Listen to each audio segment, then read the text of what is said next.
Hey everyone, it's Brandon from top10gamer.com. Hope you guys are doing great. This is one of 3 videos that I'll be recording today. Just thought I'd let you guys know that Friday is not going to be my recording day, so you can look forward to my videos on the weekend and also throughout the week as I release them. The reason I'm doing this is as a writer, I found it really distracting to try to record the videos during the week. So I thought, hey, you know what? I'll just use Friday and do it all at once, and that way I can get more videos out to you. I can set up all the equipment, have everything ready, and we're good to go. But today we are talking about DDR4, kind of my thoughts on it, as well as you know, like an X99 build. We're gonna have one of those coming up for you, and what DDR4 RAM/memory, whatever you want to call it, should you purchase? What's worth it, and what's really not worth all the hype? That and more coming up soon. Okay, so first things first, I wanted to answer a couple questions about DDR4. When will it become mainstream? When will it become kind of the main platform of what people are using? And the answer is we can look to the transition to DDR1 to DDR2, from DDR2 to DDR3 to give us a little bit of an answer, because a lot of people, when we transitioned to DDR3, didn't see much benefit there either. I think that the better question perhaps is, when will DDR4 have a bigger performance impact on the things that we do on a regular daily basis? Right now, with such little impact, there's very little reason for people to upgrade. Also, Intel's new release, Broadwell, coming up soon, is not going to be DDR4 compatible, and you can use it with your socket 1150 motherboards. Now, Skylake, on the other hand, the socket 1151 motherboards will use something called Unidim, which allows you to use both DDR3 and DDR4. And I think what you'll see is that as mainstream users really find that benefit, they'll upgrade to DDR4. But even maybe with Skylake, a lot of people will hold on to DDR3, just like they did with those socket 775 motherboards a few years ago. They had something similar that allowed you to use both DDR2 and DDR3.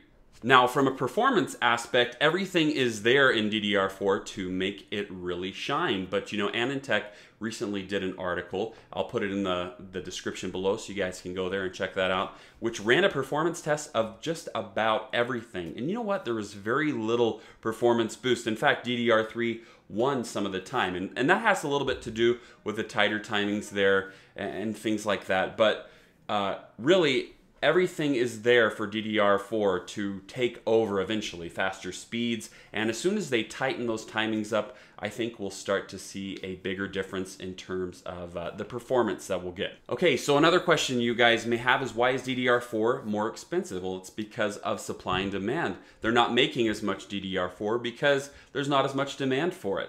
And the best DDR4 out there, you know, the super high-end, super speed, they can charge a lot of that because maybe only 1 in 10 people want that, and there's just not as much of that type of RAM available. So therefore, the hiked prices for that, you might spend as much as $350 on DDR4 for 16 gigabytes, and you might spend as little as $150. I'll talk about now whether I think that's worth it or not. Okay, that's basically all the questions I wanted to answer, but now I want to get into the meat of this video, which is the kits that I recommend right now. One of them is the Crucial 16 gigabyte kit. It doesn't really have a model name for it. It doesn't even have heat spreaders. Those don't really matter for overclocking anyway, guys. Don't get caught up into all that, and if you want a heat spreader, you can always buy your own. But kind of the cool thing about this kit is it costs $146, which is roughly $40 more than you'd spend on DDR3. And you can overclock it to 2400 megahertz and then get it at cast latency of around 14. So Anandtech was recommending you go with 2400 or cast latency 15. And this one is you can easily put it at that and get pretty much all the performance that you can get out of DDR4 for about $146. Jumping to something like Kingston's HYPERX Predator, you're gonna spend double that for something that really isn't gonna give you any more performance. Another really good place to look would be Crucial BALLISTIX Sport. Not always RAM that I recommend, but in this instance, if you guys are going with an X99 build, it might be beneficial to go with cheaper RAM right now before the timings are tightened, you know, before they really get DDR4 down packed.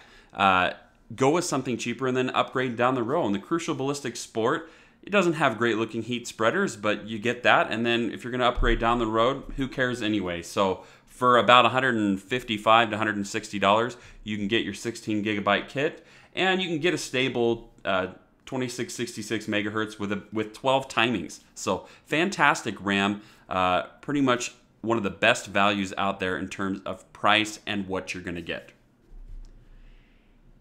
Okay, 2 more RAM kits that I'm going to talk about, and that's it. I mean, right now there's just not a lot of selection that I'd go with.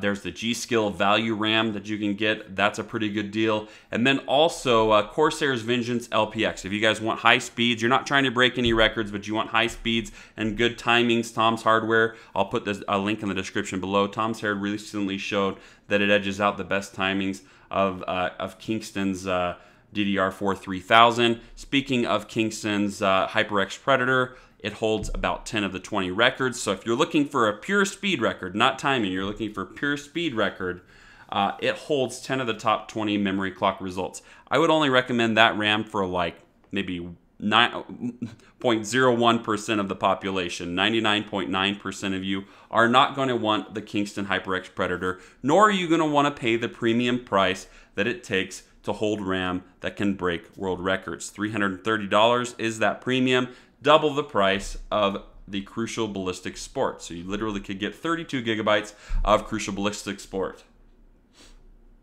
Okay, so that about wraps it up for the discussion. If you guys want to see more information and my thoughts on DDR4 memory, be sure to check out my blog, which I write on top10gamer.com. You can find it right here. I'm going to put a little tab there, a little card, so you can check it out. And there I give you a few more links than you even get here in terms of the information that I've been grabbing in terms of the overclocking of the memory and why I think certain kits are the better value. So again, I really like Crucial's lineup here.